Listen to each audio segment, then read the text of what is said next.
Hello, everybody. Welcome to another MXGP of Isolation here, our virtual studio show with me, Paul Malin and Lisa Leyland. Today's guest is Rockstar Energy Husqvarna's Paul Jonass, former world champion, of course, and we'll be catching up with him in a moment. But Lisa, another one of these, the 9th one now we've done in isolation. Yeah. Obviously, we're slowly coming out of this whole lockdown thing. But before we catch up with PJ, what about you? How did it feel to finally catch up with some friends, get out the house and go for one of those coffees downtown Barcelona? Amazing. It was amazing. It's the best tasting coffee I've ever had. It was so good to actually get out and about and actually socialize. But no, it was amazing. Really, it's worth the wait, I think. And you have you been out? We've continued to go out. Oh, wow. No. But you even took the car for a spin, I see. I did. Wow. Did you remember how to drive? Do you know, that was weird. That was actually quite weird, taking the car out, because you do kind of forget it a little bit. But no, it was worth the wait. It's worth the wait. It was a lot of fun to take my car out. All right. Well, look, let's catch up with our guest this week. There he is on screen. Rockstar Energy Husqvarna Factory Racing, Paul Jonass, or as we say in England, Paul Jones. That I never heard before. Welcome to our studio show. I've never heard that either, Paul. I've never heard that before. Just me then? No, I think so, because I heard many different pronunciations, but that one never before. All right, okay. We'll edit that one out then at the end. But how are you? Where are you actually? Are you in Latvia? How's home? Yeah, I'm pretty good. You know, I'm back home in Latvia. You see, like, green grass, sun is shining, and been enjoying being home.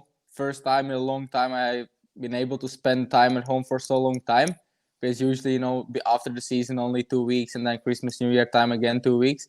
But now I've been home already 2.5 months, so it's been pretty good. And I could say that I live almost like in a paradise in Latvia, because it's in the middle of nowhere. And I can show you a little bit around, maybe, if you want to see. If you could, that'd be great. Where I live.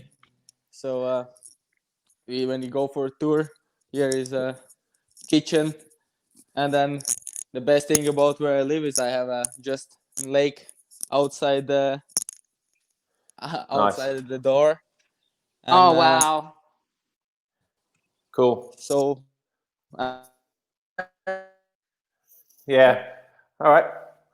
Amazing. And then somewhere over there he's got his trees. But we will catch up with Paul's in just a moment. Obviously, we did this in a test a moment ago, and obviously it was all fine. And then we go live, and then we lose his connection. But we will be back. Place. No. Not a bad place to be doing quarantine in. I mean, he's got a lot of space there. He's got the lake. Like he said, it was just like paradise. So yeah. Nice. And actually, what we didn't see there was just across from the lake, over in the trees. He's got his own little track over there, and he's probably going to be riding today. So it's quite nice for him to do that. We're just waiting for him just to refresh, and then hopefully we'll get him back a little bit quicker than we had issues like last week. But did you watch the studio show back last week, Lisa? I did watch it back. Was it a birthday celebration weekend? We had a birthday celebration weekend after the studio show, and we did watch it back, and we had a little giggle to ourselves. There was a few moments in that studio show that didn't go smoothly, but you got to laugh about these things, Paul, at the end of the day, don't you? Really? Exactly. So hey, Paul Jones is back. And he connection went. And we were just saying, actually, when we lost you, like, we did the test and it was all perfect, and then like we go outside, and then that's the thing. Anyway, it's always like that. Cool. So that's home, and it's great to be back. Yeah, for sure, it's been great, and like I said, it's good to be back home, and for me, it's just, I would say, quite easy to stay away and distance myself from everybody else, because I live in the middle of nowhere. I have everything around my home, like the track and a little gym. I can go run, and the cycling around here. So it's not been hard to just stay away from the city and from everyone. Cool. Well, when will you be returning back to Belgium and start riding again with the team?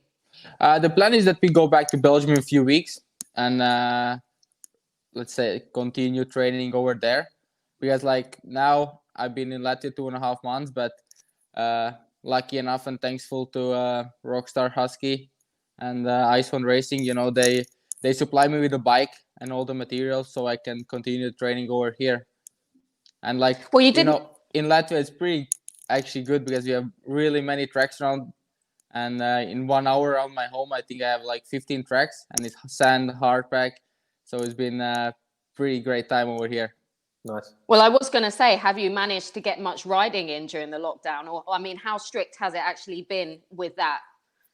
So like the first weeks of the lockdown, then I just rode at my home track. But I would say all the time I kept riding 3 times a week. And after the lockdown, that everything started to open up slowly, I've been going to some other tracks and enjoying those a bit. But for first month, I think when I came back, like for March, I was riding just at my home track. But I have quite a big track, so I can change things up. So every time I go riding, it's a little bit different. Cool. Well, look, obviously we've only had 2 rounds this year, Matterley and Valkenswaard, and whilst your qualifying was good and on point and sort of in the first 4 or 5, the results on both race days in England and Holland didn't go as planned. Just tell us about those. What happened? I know in Matterley you fell in one of the races, and so just talk us briefly through what happened at those first 2 rounds. Yeah, obviously. I think the speed was there. The speed was not a problem. Just I kept crashing a little bit too many times. Like in Matterley, I crashed in both motos. In Valkenswaard, I crashed in both motos, and especially in the first lap. So that's really disappointing. And the results for sure didn't show what I'm capable of. So that's why I'm really excited to restart racing, and hopefully we can go back to races soon. Yeah, with those crashes, just because of maybe just trying too hard in the beginning, maybe. Yeah, that's possible. That's what I'm also thinking, because always the first rounds are quite, the nerves are quite high, and you want to do your best for a season. So, but it's easy to make mistakes, and this time it cost me quite much. Well, you were 6th overall in the championship last year. 3 podiums in total. 2 of those were towards the end of the season. Firstly, just tell us about Sweden. Sweden, that was, I think, one of my best rides last year, because I really enjoy racing there, and the track and everything is really good. And I think all of the years I raced there, I did pretty well. And this year, that was, like I said, one of my best rides, and I really enjoy racing here because, I did few more podiums, but that was in Sweden, one of the podiums where I felt that I really deserved it. Well, when the racing is as close as that, do you enjoy it more than if you were leading by, say, 15 or 20 seconds? Yeah, for sure, because that's why we are racing, to have close battles, and but I would not skip to win also by 20-30 seconds. That's also a good feeling, but for sure when you are in the battle, it always feels better. Yeah, and obviously, as you said, that was your 2nd podium of the season. The first one was in Mantova, where you were 2nd overall. Yeah. But you've been on the podium here before in MX2, 2017, I think 3rd overall again. So I think you just mentioned it a moment ago. It's obviously a track that you do like to ride and you do enjoy going to. What is it about that place? Because not everybody likes riding hard pack, and this place is hard and rocky, and it's difficult. I think that track in Sweden, the soil is a little bit similar like we have in some of the tracks in Latvia, because it's like not so deep ruts and quite slick and hard packed, and that's why I think I can do quite well over there. Yeah. And was it a relief to be back on the podium, actually? Because, as you've said, the first podium that you had in MXGP last year as a rookie was in Mantova, but 10 or 11 rounds later, you're back on the podium here. So I guess that was quite a relief for you. Yeah, yes, for sure. First of all, that podium in Mantova, that felt also really amazing, because that was my first MXGP podium ever. And, after that, I had some struggles and not so great results overall.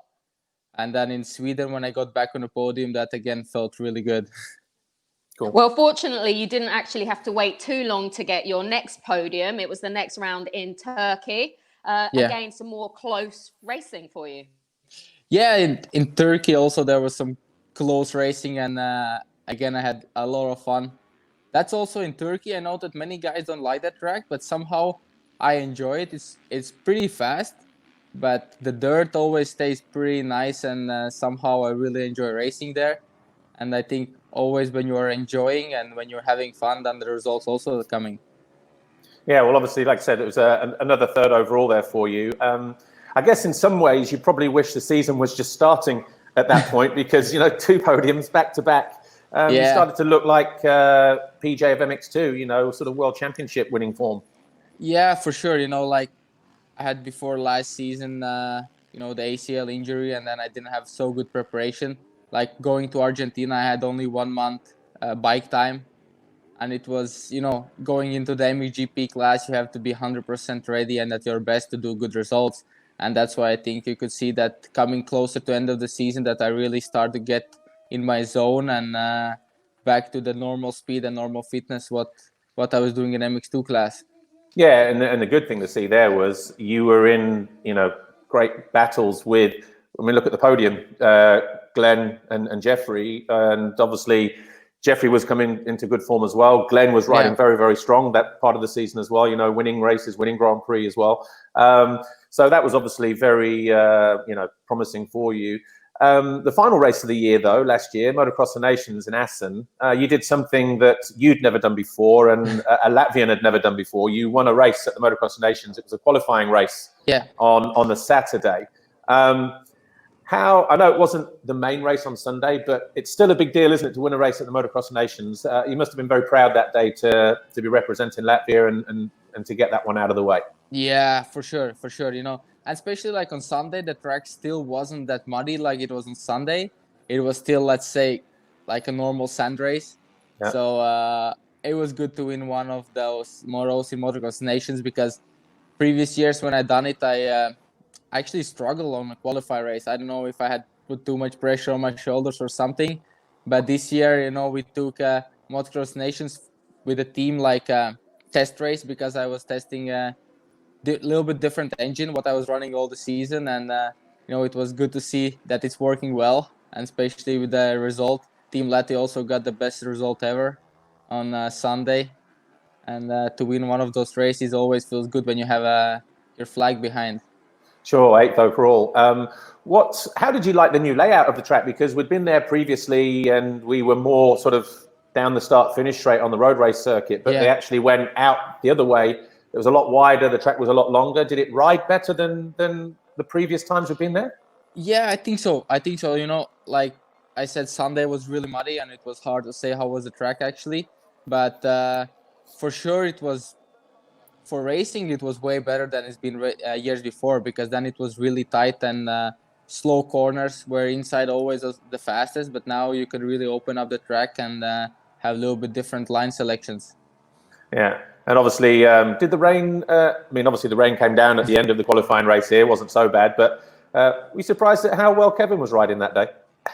Yeah, actually, yeah, you know, he's a sand specialist, like, you know, and I think in tracks like this, he can always, if it's his good day, he can go really fast. That's for sure. And for sure, I was a little bit surprised because I was like expecting to have battle with Glenn in a qualifier race, but I think he had a bad start, and then I was a little bit struggling to pass the guys. But Kevin was riding really well that day. Yeah, is it an event you enjoy doing, actually, the Motocross of Nations? Is it something you feel honored to do? Yeah, for sure. It's really good event, and you know, it's always pleasure to an honor to represent your country, and especially in an event like that. So I was really enjoying that. You know, maybe years before I didn't enjoy it so much because I was having pressure on my shoulders, and I was riding with the 250, and it's always 250 against 450 is quite difficult. But now when I was on a 450, I really enjoyed it. Good. Well, we have a question on Facebook for you, Paul. This one's from Less Than Pi. How did you get into motocross? Actually, getting motocross thanks to my cousin, and because he got his bike for his 5th birthday, and then I tried to ride it, and I really, really enjoyed it. So since that time, my dad also had to buy me a bike, and he didn't have other option. For sure, my dad also was riding like amateur level a little bit, but my cousin was the reason why I got into racing. Okay. And also we have another question here from Mrs. Crazy. 111. Why do you have the number 41? Mrs. Crazy. That's not her real name. Well, maybe it is. Yeah. Nowadays, you never know. Number 41, actually, it came by, I would say, by accident, because one year I was in rankings in Latvia. I was number 41 when I was riding with a 65. And then just like that number was quite lucky, and I just stick with it. There came 141, 741, but the 41 always is there. So when I had the option, then I went back to 41. Fantastic. Okay. Well, we do have a selection of pictures for you, Paul. Maybe you can help explain to us what's going on in these pictures and what they mean to you. Okay? Okay. Okay. So the first one, just tell us what's happening here, because to us it looks like Antti has forgotten how to clap. I don't know what's going on with him, but just tell us what's happening. It's always with Antti. It's like in track walks and all the time. He's serious, but he keeps it funny also. But this was like actually one of the parts where he was quite serious. This was in Lommel, and he was just explaining that you need to go wide open and just jump over the bump. So it's quite simple to ride it, you know. The bumpier it gets, the faster you need to go. Yeah, and that's wise words from a team manager. But it's also saying, when I was racing back in the day, you know, I ride very fast. Oh, that's brilliant. I hope Antti's watching this now. Antti Pironen, hello, my friend. And then he would go like in a track where it's a triple or a quad, and he go, my time, we did it easy. We would go for a quad. Brilliant. Brilliant. Well, I've actually done a track walk with you guys before, and he gives you a lot of really helpful information, doesn't he? But at the same time, it's quite a good laugh within the team to kind of be together and just kind of have that moment. For sure. You know, like I said, it's always quite nice, you know, with Antti and all the team. When it's time to work, everyone is serious and everyone does their job. But when it's time to a little bit joke around and have fun, then I think we are the number one team for that. Good. Definitely. Okay, next photo. Now this one is of little PJ. Yeah. How old were you here? I'm 5 years old. I would say that this was my first time on a bike.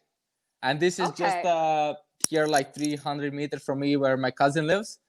And that is still my dad's helmet. You know, it's like a large size or something. And I was riding with that helmet for 2 years, I think, because we couldn't afford to buy a new one. And then I just put the beanies under the helmet to kept it from moving around. Had it out. Yes, exactly. You haven't changed a bit, because when you zoom in on that picture, it's still your little face. Yeah, when I see it, you know, like when I was younger, then I was also quite fluffy kid. Fluffy. What does that mean? No idea. Okay, next picture is of you and your teammate. Nice to see that you and AJ are sticking to that social distancing rule there. Yeah. Good. No, this was a photo from the photo shoot, and then you know that time they came that 2 meter distance, and I said, I need to put something, you know, on the social media. It was quite good. Many people liked it. It's brilliant. Who is your handlebar sponsor actually? Pro Taper. Pro Taper. So you're like 2 pairs of handlebars apart there. Pro Taper bars. Exactly. 2 meters. If you struggle in the paddock to know, then just take the handlebars and hey, this is a distance. Yeah. Cool. Brilliant. Okay, next photo. Just tell us, was this the best chocolate money you've ever tasted? Oh yeah, for sure. This was for sure one of the best days in my life. Those memories I will never forget. Still, sometimes once in a while now, I watch the videos from the celebrations, what they had after, and it's pretty good. It's pretty cool. You know, you work all your life to achieve that, and once you achieve it, it's a nice relief, and it feels really amazing. I was at the party on the Sunday night, and you killed your bike. Oh yeah, and your mechanic. Yeah, I have the video, I think, but your mechanic was not happy. He was just like, "Oh man." No, like actually after that, we were like, we went in a team track, and then Ryan, my mechanic at the time, he came up to me. He was like, we still have one engine. Let's put it in the bike. I was like, okay, let's do it. But then Dirk was not so happy. but it was hilarious because you're just there, like going through the gearbox. Basically, what happens is that when you win a championship, for those who don't know, they just have somebody hold the front of the bike. The rider sits on it, full gas, spinning up the tire on the awning floor, going up through the gears, and this KTM 250 was absolutely singing in top gear on the rev limiter, and then all of a sudden it just went and everyone was just like, yes. That was the funny thing, like, you know, the bike just dies and everyone's like, yeah, we did it. Lisa, your turn. It took a while. Yeah, brilliant. That was quite good. Nice memories. Yeah. Okay. Chocolate money. Yeah. Okay. Next, we have a video for you. Just tell me, how was the audition here for Latvia's Got Talent?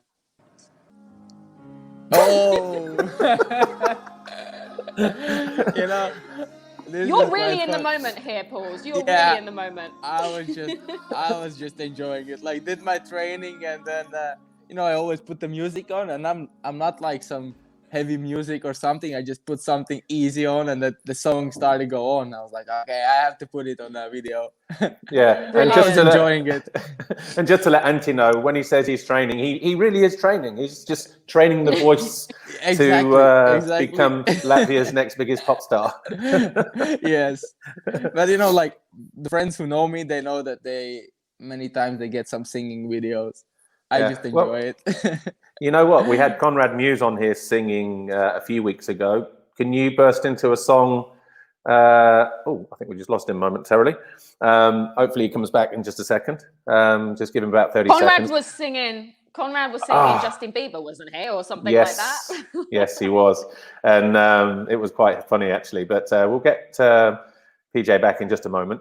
But yeah, I don't know if did you see that video in advance, actually? The one where he's weight training and singing. Yes, definitely. Were you trying to get Pauls to sing? I think yes. We're back into a few notes for us now, Paul. Yeah, we've got him back. Sorry, but I was saying before you disappeared. Oh, no problem. Oh yeah, you didn't put the do not disturb on. I put it, but someone was calling me WhatsApp, so okay. I couldn't do nothing. So sorry. All right. So you're going to sing for us now or not? No. I need a good music in the background and everything. So you need to warm your voice up first. Exactly. He needs to be in the gym. I usually do it after like a good workout and good training. Then I'm in a good mood and I can do it. Okay. One more video, I think. Okay. Finally, we have another video. Where was this? This was in Indonesia. Not in Pangkal Pinang, but the other one where we went. Semarang. Semarang, exactly. We spent some time. We spent 1 week there. Everyone was going to Bali or somewhere. We just went straight there, and then we tried to keep busy and keep doing something fun. And this was really. We did it almost every day afterwards. So it was nice, just to spend some time. Yeah, you, AJ, and your trainer. And Tommy. Yeah, and Tommy. Yes. Yeah, cool. Another finish. A singer. Yeah, all in one. Man of many talents. I'd say your skills were better though. You had more control. Yeah. But do we have any socials? We do have some questions for you on social. Another one is from Zarin Shush. Hopefully I pronounced that right. Oh, Shush. Another made-up name. Shush. What is your favorite snack? Zari, I think my favorite snack? Yeah. Oh, that's a good question. I'm quite a food lover. That's my weakness, I like food quite much. But I just like to have some fruits, like apple. I eat apple quite much. If I'm a little bit hungry, then I have apple, like a little bit healthier snack. But if I go, if I can pick anything, I would take just chocolate any time of the day. You can bring it and I will have it for sure. For sure. Especially chocolate gold coin monies. Exactly. We're number one on. Yeah. Okay. Chris Steigenberger. Well pronounced. Your biggest I did well, didn't I? I did well. What's your biggest fear? Chris, my biggest fear is from height. You know, I'm quite scared. Like when you go somewhere in a roller coasters or somewhere, when we are up there, then I never look down. I'm quite scared of that. Okay. And for sure, I would not go really close to snakes. No. I hate snakes. Yeah, me I too. hate Luckily, we snakes. don't have so many in Latvia. We have just a few, but I'm not a fan. Pauls, have you seen that film? It's quite an old film called Snakes on a Plane with Samuel L. Jackson. Oh, no, I haven't seen that. You have to watch that film. You'll love it. Okay, I'll watch that. I'll watch it tonight then. Yeah, just I think you'll enjoy that one. Okay, we have Henk272. I think you answered a little bit of this earlier, but what have you been doing during the lockdown? Actually, during lockdown, I've been most of the time training. Just spending time with my family and doing training, and that's it. You know, I haven't been going around so much because, like you said, we try to lock down a little bit and don't go around so much. And that's why I spend time at home quite much. Sometimes I go fishing just in a lake here. Yeah. And yeah. Cool. Do you actually use a fishing rod, or do you dive in and catch the fish? I'm just, you know, like an old school type. I go in the wood, cut something, and then I just throw it to the fish. Yeah. How do they call it? Harpoon fishing? Or yeah, probably. I don't know. Yeah. I do that one.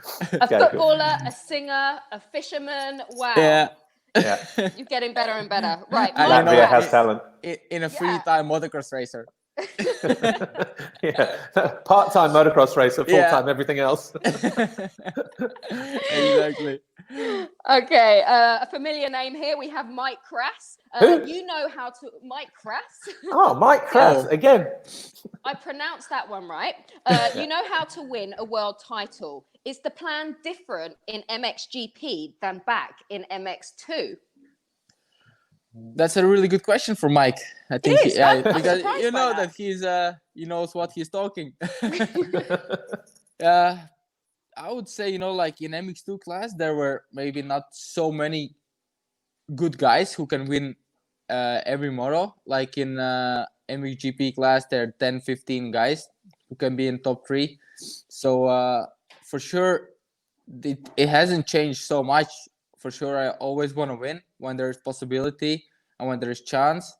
But for sure, in MXGP, you need to be a little bit smarter and don't go over your limits, because it's easy to lose 25 points in one moto, like I have done in the past. And from those mistakes, I need to keep away to win title someday. Okay. Mayris601 says, what is your favorite track in Latvia? Because you said you have quite a few near where you are. With Myris, we've been riding quite much actually now together. He's Myris Pumpers, maybe you know from the EMX now. He's riding, so he also today he's coming to the training, so we're gonna ride together, at least some company. But my favorite track actually now lately, like I said, I've been riding at my home track quite much, so that's for sure also one of my favorites, because I try to make it as technical as possible, to make it more difficult for myself. And I enjoy actually most of the tracks around here. Like I've been to some new tracks while I've been in Latvia, like the one track where they don't take care so much. They haven't flattened the track for like 2 years. It's so bumpy and it's so rough that it's so good training that I really love it. And like I said, there are so many good tracks around that I'm enjoying every single one of it, because like when you go back to Belgium, there are again few of those tracks where you can choose from, where you can ride. So need to enjoy while I can. Yeah, definitely. Evelina N, are you watching anything good on Netflix at the moment? Evelina, now I'm watching. Yesterday I finished that comedy Blended, but I was quite much into now Breaking Bad, that I watched while I was in quarantine, because everyone said it's really good, but I never watched it. But I watch actually quite many movies and series nowadays when we are at home and can go around like to cinema or somewhere. Yeah, exactly. We've been watching The Last Dance this past week. You know, the Michael Jordan brilliant. thing. Really good. I haven't watched it yet. Just my friend told me that it's really good, that I need to watch it. I was saving it for a good moment. Definitely watch that. It's definitely cool. Yeah. Okay, we have Inga JJ. How do you train at home, and what is your favorite exercise?